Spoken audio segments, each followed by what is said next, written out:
I'm just out collecting cuttings now. It doesn't matter how long they are. I'll retrim them once I start to put them in the perlite. These are penstemon, easy to propagate if you have a non-flowering shoot. So I cut shoots that don't have flowers on. Tibicina or princess tree can be propagated just about any time of year, whether it has a flower on it or not. You want to start with clean shears. You can use bleach. This is a hydrogen peroxide wipe.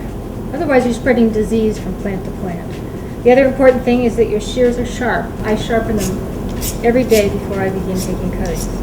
I also think it's a good idea to use latex gloves. You don't know what you'll be allergic to. A lot of things can be absorbed to your skin. So now we're ready to start. I stick my cuttings in clean perlite. Make sure it's damp when you use it. Otherwise the dust flies up and you inhale it, and it's not a good idea. I use a liquid rooting hormone because I can dilute it to whatever strength I want. There are other products on the market. This is a wax, or you could use a talcum powder-based rooting hormone. I don't like to use the powder-based hormone because every time you stick a cutting in it, you get a little cloud of dust and you inhale it. My preference is to use the liquid hormone and dilute it for my own needs. So let's start with the cutting. I'll start with the rose. Interestingly, the best part of the rose to use for cuttings is a spent bloom stem.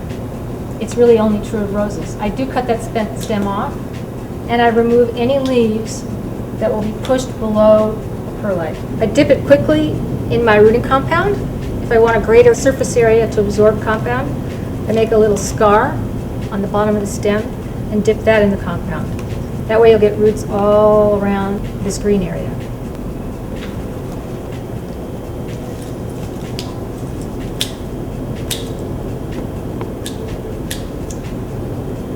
If the leaves are too long, you can just shorten them like that. Once again, I dip it. Don't strip all the leaves off. They continue to photosynthesize and make food for your cutting, and they produce hormones that aid in rooting. If you're doing this at home, you don't need a mist system. You can just cover it with a plastic jug.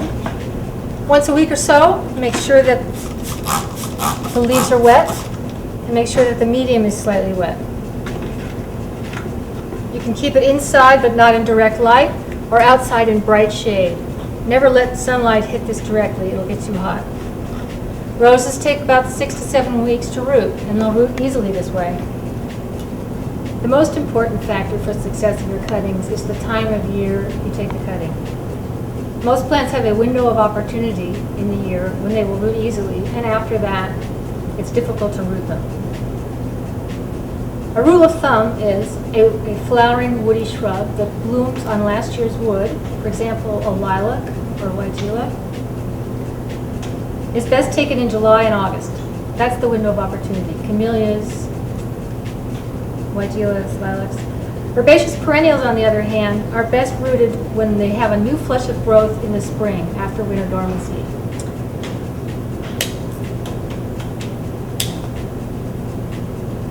A good cutting has a node at the bottom. A node is the area where the leaves emerge from the stem. You cut those leaves off, but you leave that little node. Most perennials don't need any rooting hormone in order to root. You can take what's called a heel cutting by pulling the short stem off the main stem, and that little heel is loaded with tissue that will root. You can take what's called a mallet cutting, where you actually enclose a little bit of the main stem. That also helps it root. Or you can just cut below a node. A node is a place on the stem where leaves emerge. That's also a place where roots tend to emerge. So I'm going to strip off all the leaves that go down into the perlite and just expose the nodes. Be sure to keep track of your cuttings. Make sure they're not suffering from fungus or not enough water or not too much water. One indication of too much water is that the leaves go yellow and fall off. Not enough water, the leaves just go limp. I hope you enjoy propagating. I certainly